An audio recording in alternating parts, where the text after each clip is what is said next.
Hi friends, ಶಾಂತಸ್ಟರ್ ಚಾನಲ್ಗೆ ಸ್ವಾಗತ. ಇವತ್ತು ಸಾಡೆ ಸಾತಿಯ ಬಗ್ಗೆ ನಾನು ಪೂರ್ತಿ ವಿವರಣೆಯನ್ನು ನೀಡ್ತಾ ಇದ್ದೀನಿ ಈ ವಿಡಿಯೋದಲ್ಲಿ. ನೋಡಿ, ಸಾಡೆ ಸಾತಿ ಅಂದರೆ ಏನು, ಸಾಡೆ ಸಾತಿ ಎಷ್ಟು ವರ್ಷಗಳಿಗೊಮ್ಮೆ ಬರುತ್ತೆ, ಯಾರಿಗೆ ಬರುತ್ತೆ, ಯಾವ ರೀತಿ ಸಾಡೆ ಸಾತಿ ಬಂದರೆ ಶಿಕ್ಷೆಗಳನ್ನು ಅನುಭವಿಸಬೇಕು, ಏತಕ್ಕಾಗಿ ಅನುಭವಿಸಬೇಕು, ಸಾಡೆ ಸಾತಿ ಬಂದಾಗ ನಾವು ಯಾವ ರೀತಿ ನಡೆದುಕೊಂಡರೆ ಉತ್ತಮ ಮತ್ತು ಅದಕ್ಕೆ ಪರಿಹಾರಗಳನ್ನು ಏನು ಮಾಡ್ಕೋಬೋದು ಅಂತ ಈ ಪೂರ್ತಿ ವಿವರಣೆಯನ್ನು ನಾನು ಕೊಡ್ತಾ ಇದ್ದೀನಿ. ಈಗ ನೋಡೋಣ, ಸಾಡೆ ಸಾತಿ ಅಂದರೆ ಏನು. ನೋಡಿ, ಸಾಡೆ ಸಾತಿ ಅಂತಂದರೆ ಒಬ್ಬ ಮನುಷ್ಯನಿಗೆ ಆಯುಸ್ಸು ಇರೋದು 120 ವರ್ಷಗಳು ಆಯುಸ್ಸಿರುತ್ತೆ. 120 ವರ್ಷಗಳಲ್ಲಿ 3 ಸಲ ಸಾಡೆ ಸಾತಿ ಅನ್ನೋದು ಅವರ ಜೀವನದಲ್ಲಿ ಬಂದು ಹೋಗುತ್ತೆ ಅಂತ ಹೇಳುತ್ತಾರೆ. ಆ ಸಾಡೆ ಸಾತಿ ಎಷ್ಟು ವರ್ಷಗಳ ಕಾಲ ಇರುತ್ತಂದರೆ 7 ವರ್ಷಗಳ ಕಾಲ ಯಾರಾದರೂ ಒಬ್ಬ ಮನುಷ್ಯನಿಗೆ ಬಂದರೆ ಅವರ ಜೀವನದಲ್ಲಿ 7 ವರ್ಷಗಳ ಕಾಲ ಸಾಡೆ ಸಾತಿ ಇರುತ್ತೆ. ಈ ಸಾಡೆ ಸಾತಿ ಅದೇ ಮನುಷ್ಯನಿಗೆ 30 ವರ್ಷಗಳಿಗೊಂದು ಸಲ ಬರೋದು ಉಂಟು. ಸಾಡೆ ಸಾತಿ ಬಂದರೆ ಜನ ಎಲ್ಲ ಭಯ ಪಡ್ತಾರೆ. ಯಾಕಂತಂದರೆ, ಅಯ್ಯೋ ನಮ್ಮ ಕತೆ ಆಗೋಯ್ತಪ್ಪ, ಸಾಡೆ ಸಾತಿ ಬಂತು, ಇನ್ನು ನಾವು ಏನಾಗ್ಬಿಡ್ತೀವೋ ಏನೋ, ಏನೇನಾಗ್ಬಿಡುತ್ತೋ ಏನೋ ಜೀವನದಲ್ಲಿ ಅಂತ ಹೇಳಿ ಭಯ ಪಡ್ತಾರೆ. ಆ ಭಯ ಅನ್ನೋದು ಬೇಕಾಗೇ ಇಲ್ಲ. ಯಾಕಂತಂದರೆ ಶನಿದೇವರು ಬರೋದು ನಮ್ಮನ್ನು ತಿದ್ದುವುದಕ್ಕೋಸ್ಕರ ಹೊರತು ಅವರು ನಮ್ಮನ್ನು ಸುಮ್ಮನೆ ಕಷ್ಟಗಳನ್ನು ಕೊಡೋದಕ್ಕಂತೂ ಅಲ್ಲವೇ ಅಲ್ಲ. ನಾವು ನಡ್ಕೊಳ್ಳುವಂತಹ ರೀತಿ ನೀತಿ ಯಾವ ರೀತಿ ಇರುತ್ತೋ ಅದರ ಮೇಲೆ ಡಿಪೆಂಡ್ ಆಗಿರುತ್ತೆ ಸಾಡೆ ಸಾತಿ ಅನ್ನೋದು ಅಂತ ಹೇಳಬಹುದು. ಯಾರಿಗೆ ಒಬ್ಬ ಮನುಷ್ಯನಿಗೆ ಸಾಡೆ ಸಾತಿ ಬಂದಿದೆ ಅಂತಂದರೆ ಅವರು ನಡ್ಕೊಳ್ಳುವಂತಹ ರೀತಿ ನೀತಿಗಳ ಮೇಲೆ ಹೋಗುತ್ತೆ.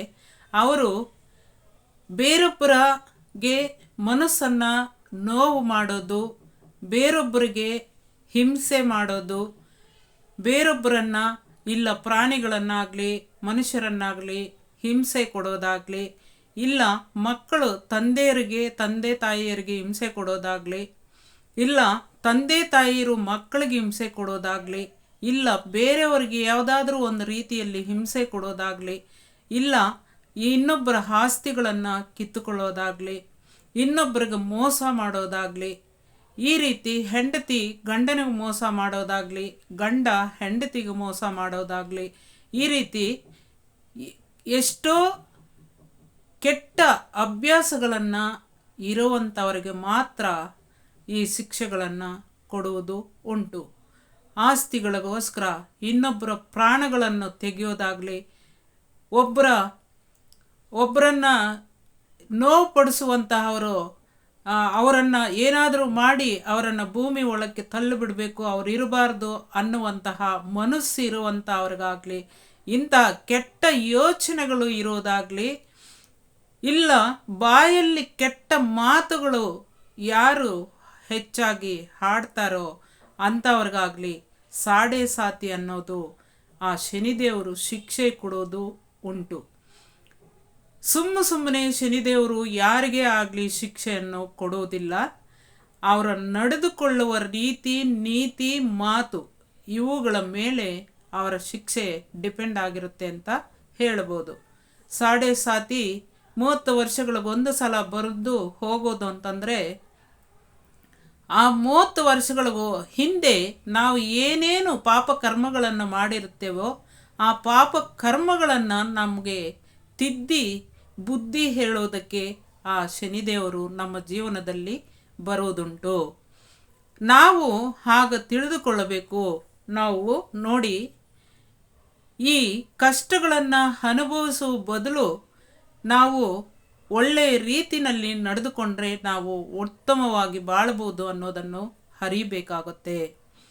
ಈ ಸಾಡೆ ಸಾತಿ ಅನ್ನೋದು ಬಂದರೆ ಕೆಲವರು ಮಾಡಿರುವಂತಹ ಪಾಪಕರ್ಮಗಳಿಗೆ ಅನುಭವಿಸಿ ಆ 7 ವರ್ಷಗಳಲ್ಲಿ ಅನುಭವಿಸಿ ಸಾಕಾಗಿ ಕಡೆ ಪಕ್ಷದಲ್ಲಿ ತನ್ನ ಬಂಧುಗಳಾಗಲಿ, ಹಿಂದೆ ಮುಂದೆ ಹುಟ್ಟಿರೋರಾಗಲಿ, ತಂದೆ ತಾಯಿಯರಾಗಲಿ, ಯಾರೇ ಜೊತೆಗಾರರಾಗಲಿ ಎಲ್ಲರನ್ನೂ ದೂರ ಮಾಡಿಕೊಳ್ಳುವಂತಹ ಪರಿಸ್ಥಿತಿ ಅವರಿಗೆ ಎದುರಾಗುತ್ತೆ. ಮತ್ತು ತಾನು ಮಾಡಿರುವಂತಹ ಆಸ್ತಿಗಳನ್ನು ಕಳೆದುಕೊಳ್ಳುವಂತಹ ಪರಿಸ್ಥಿತಿ ಕೂಡ ಅವರಿಗೆ ಎದುರಾಗ್ಬೋದು. ಮತ್ತು ಒಂದು ಮನೆ ಕೂಡ ಅವರಿಗೆ ಕೂತ್ಕೊಳ್ಳೋಕ್ಕೆ ಜಾಗ ಇಲ್ಲದೆ ಇರುವಂತಹ ಪರಿಸ್ಥಿತಿ ಕೂಡ ಅವರಿಗೆ ಎದುರಾಗುತ್ತೆ ಅಂತ ಹೇಳಬಹುದು. ಅದರಿಂದಾಗಿ ನಾವು ಒಳ್ಳೆಯ ಉತ್ತಮ ರೀತಿಯಲ್ಲಿ ನಡೆದುಕೊಂಡ್ರೆ, ಒಳ್ಳೆಯ ಮನಸ್ಸು, ಒಳ್ಳೆಯ ಮಾತು ಇದ್ದರೆ ಸಾತಿ ಬಂದಾಗ ಯಾವುದೇ ಶಿಕ್ಷೆಗಳನ್ನು ಕೊಡುವುದಿಲ್ಲ ಶನಿದೇವರಂತ ಕೂಡ ಹೇಳಲಾಗುತ್ತೆ. ಗಂಡ ಹೆಂಡತಿ ಇಬ್ಬರು ಒಂದೇ ಸಮಭಾಗಿಗಳಾಗಿರುತ್ತಾರೆ. ಅಂಥವರು ಗಂಡ ಮಾಡಿದ ತಪ್ಪಿಗೆ ಹೆಂಡತಿಗೆ ಸಾತಿ ಬಂದಾಗ ಗಂಡನ ಅನುಭವಿಸ್ಬೇಕಾಗುತ್ತೆ. ಹೆಂಡತಿ ಗಂಡನಿಗೆ ಸಾತಿ ಬಂದಾಗ ಹೆಂಡತಿ ಕೂಡ ಇಬ್ಬರೂ ಕೂಡ ಅನುಭವಿಸ್ಬೇಕಾಗುತ್ತೆ. ಅದರಿಂದಾಗಿ ಇಬ್ಬರೂ ಕೂಡ ಯಾವುದೇ ತಪ್ಪುಗಳನ್ನು ಮಾಡಿದರೂ ಕೂಡ ಅವರಿಬ್ಬರು ಸರಿಸಮವಾಗಿ ಅನುಭವಿಸ್ಬೇಕಾಗುತ್ತೆ ಅಂತ ಕೂಡ ಹೇಳಲಾಗುತ್ತೆ ಈ ಸಾತಿನಲ್ಲಿ. ಮತ್ತು ಸಾತಿ ಬಂದು ಇನ್ನೇನಪ್ಪ ಮುಗಿಯುತ್ತೆ, ಈ ವರ್ಷದಲ್ಲಿ ಅಂತ್ಯವಾಗುತ್ತೆ ಅನ್ನುವ ಪರಿಸ್ಥಿತಿನಲ್ಲಿ ಅವರಿಗೆ ಎದುರಾಗಿರುವಂತಹ ಕಷ್ಟಗಳನ್ನೆಲ್ಲ ಅನುಭವಿಸಿ ಕಡೆಗೆ ಅವರು ಒಂದು ಕೆನಡೆಯ ಮುಂದೆ ನಿಂತುಕೊಂಡು, ಅಯ್ಯೋ ನನಗೆ ಅವರಿದ್ದಾರೆ, ಇವರಿದ್ದಾರೆ, ನನ್ನ ಕಷ್ಟಗಳನ್ನು ಭಾಗಿಯಾಗಕ್ಕೆ ನಮ್ಮ ಸ್ವಂತದವರಿದ್ದಾರೆ, ಎಲ್ಲರೂ ನನಗೂ ಸಹಾಯ ಮಾಡುತ್ತಾರೆ ಅಂತ ಅಂದುಕೊಂಡಿದ್ದೆ. ಈ ಟೈಮ್ನಲ್ಲಿ ನನಗೆ ಯಾರು ಒಬ್ಬರು ಕೂಡ ಕೈ ಹಿಡಿಯಲಿಲ್ಲ, ಎಲ್ಲನೂ ನಾನು ಕಳೆದುಕೊಂಡನೆ ಅಂತ ಹೇಳಿ ಅವರ ಮುಖವನ್ನು ಅವರೇ ಕನ್ನಡಿನಲ್ಲಿ ನೋಡಿಕೊಂಡು ಅಳುವಂಥ ಪರಿಸ್ಥಿತಿ ಎದುರಾಗುತ್ತೆ ಅಂತ ಕೂಡ ಹೇಳ್ಬೋದು. ಅದರಿಂದಾಗಿ ಯಾರೇ ಒಬ್ಬ ಮನುಷ್ಯನು ಉತ್ತಮ ರೀತಿಯಲ್ಲಿ ನಡೆದುಕೊಂಡರೆ, ಯಾವುದೇ ಒಂದು ಉತ್ತಮ ಮಾತನ್ನು ಮಾತನಾಡಿದರೆ ಅವರಿಗೆ ಯಾವುದೇ ಶಿಕ್ಷೆ ಶನಿದೇವರು ಕೊಡೋದಿಲ್ಲ. ಇದಕ್ಕೆ ಸಾತಿಯನ್ನು ನಾವು ಪರಿಹಾರ ಮಾಡಿಕೊಳ್ಳೋದು ಹೇಗೆ? ನಾವು ಕೆಟ್ಟ ಮಾತುಗಳನ್ನಾಡಿದ್ದೀವಿ, ಕೆಟ್ಟ ನಡತೆಗಳನ್ನು ಅನುಭವಿಸಿದ್ದೀವಿ, ಇದಕ್ಕೆ ಪರಿಹಾರ ಇಲ್ಲವೇ ಅಂತ ಕೇಳ್ಬೋದು ಯಾರಾದರೂ. ಇದಕ್ಕೆ ಪರಿಹಾರ ಕೂಡ ಉಂಟು. ಪರಿಹಾರ ಅಂತಂದರೆ ಒಂದು ವಾರಕ್ಕೆ ಒಂದು ಸಲ ಆಗಲಿ, 15 ದಿನಕ್ಕೆ ಒಂದು ಸಲ ಆಗಲಿ ಆಂಜನೇಯ ಸ್ವಾಮಿ ದೇವಸ್ಥಾನಕ್ಕೆ ಹೋಗಿ ಆಂಜನೇಯ ಸ್ವಾಮಿ ಹತ್ರ ಕುಳಿತುಕೊಂಡು ಒಂದು 5 ನಿಮಿಷಗಳ ಕಾಲ ನೀವು ಆ ಭಗವಂತನನ್ನು ಬೇಡಿಕೊಂಡು ಆಂಜನೇಯ ಸ್ವಾಮಿ ನನಗೆ ಸಾತಿ ನಡೀತಾ ಇದೆ, ಈ ಸಾತಿಯಿಂದ ನಾವು ತಪ್ಪಿಸ್ಕೊಳ್ಳೋಕ್ಕೆ ಒಂದು ಉಪಾಯ ತೋರಿಸಿ ಸ್ವಾಮಿ, ಏನಾದರೂ ನನಗೆ ಪರಿಹಾರ ಕೊಡಿ ಅಂತ ಕೇಳಿಕೊಂಡಾಗ ಅವರು ಆ ಶನಿದೇವರಿಗೆ ಜೊತೆಗಾರರಾಗಿರೋದ್ರಿಂದ ಯಾರು ಆಂಜನೇಯ ಸ್ವಾಮಿ ಆ ಶನಿದೇವರಿಗೆ ಹೇಳ್ತಾರೆ, ನೋಡಪ್ಪ ನಿನ್ನ ಕಷ್ಟದಿಂದ ತೊಲಗಿಸ್ಕೊಳ್ಳೋದು ಹೇಗೆ ಅಂತ ಬಂದು ನನ್ನ ಹತ್ರ ಗೊಳೋ ಅಂತ ಅಳ್ತಾ ಇದ್ದಾನೆ ಈ ನನ್ನ ಭಕ್ತ, ಅವನಿಗೆ ಸ್ವಲ್ಪ ಪರಿಹಾರ ಮಾಡು, ಆ ಕಷ್ಟವನ್ನು ಸ್ವಲ್ಪ ಕಡಿಮೆ ಮಾಡು ಅಂತ ಹೇಳ್ಬೋದೇ ಹೊರತು ಪೂರ್ತಿ ಕಡಿಮೆ ಮಾಡು ಅಂತ ಹೇಳೋದಕ್ಕಾಗೋದಿಲ್ಲ. ಸ್ವಲ್ಪ ಪರಿಹಾರ ಕಡಿಮೆ ಮಾಡಲಿಕ್ಕೆ ಹೇಳುತ್ತಾರೆ ಆ ಆಂಜನೇಯ ಸ್ವಾಮಿ. ಆಗ ಸರಿ ಅಂತ ಹೇಳಿ ಆ ಕಷ್ಟದಲ್ಲಿ ಒಂದಿಷ್ಟು ಸ್ವಲ್ಪ ಕಡಿಮೆ ಮಾಡೋದಕ್ಕೆ ಅನುಕೂಲ ಆಗುತ್ತೆ ಅಂತ ಹೇಳ್ಬೋದು.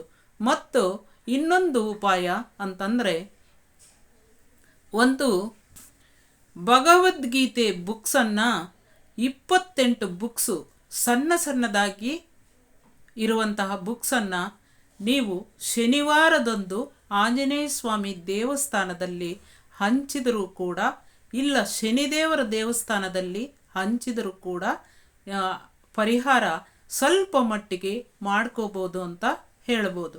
ಮತ್ತು ಈ ಹಂಚುವಂಥ ಬುಕ್ಸನ್ನು ಯಾರೇ ಆಗಲಿ ಈಸ್ಕೊಳ್ಳೋಕ್ಕೆ ಹೋಗಬಾರದು. ಭಗವದ್ಗೀತೆ ಬುಕ್ಸನ್ನು ಹಂಚುತ್ತಾ ಇರ್ತಾರೆ ದೇವಸ್ಥಾನಗಳಲ್ಲಿ. ಯಾಕಂತಂದರೆ ಅವರ ಕಷ್ಟವನ್ನು ನಿವಾರಣೆ ಮಾಡಿಕೊಳ್ಳೋದಕ್ಕೋಸ್ಕರ ಅವರು ಹಂಚ್ತಾ ಇರ್ತಾರೆ, ಈ ರೀತಿ ಹೋಗಲಿ ಅಂತ.